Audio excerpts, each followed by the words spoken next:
सिनेमाच्या हिशोबानं सर रस्त्याचं पण बऱ्याचदा उदाहरण घेतलं जाते की आपल्या देशातले रस्ते किंवा आपल्या शहरातले रस्ते जसे आहेत तशी लोकांची मानसिकता आहे.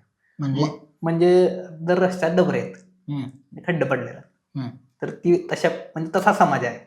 बाजूला करून जायचं. हा म्हणजे सिनेमा तसा जातो असं तुम्हाला म्हणायचं. असा सिनेमाचा काय अर्थ होतोय?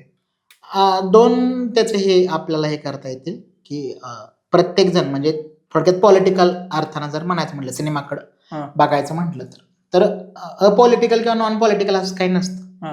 म्हणजे मी राजकारणाबद्दल बोलत नाही, ही पण एक राजकीय भूमिका. बरोबर. म्हणजे मी खड्डा चुकवतोय पण मी त्या मार्गाने जातोयच खड्डा चुकवण्याच्या. म्हणजे सिनेमा राजकीय ह्याच्याबद्दल भाष्य करत नाही असं तुमचा जे प्रश्न होता, तर त्याचा मुद्दा तोच आहे की मी अफोर्ड करू शकतो.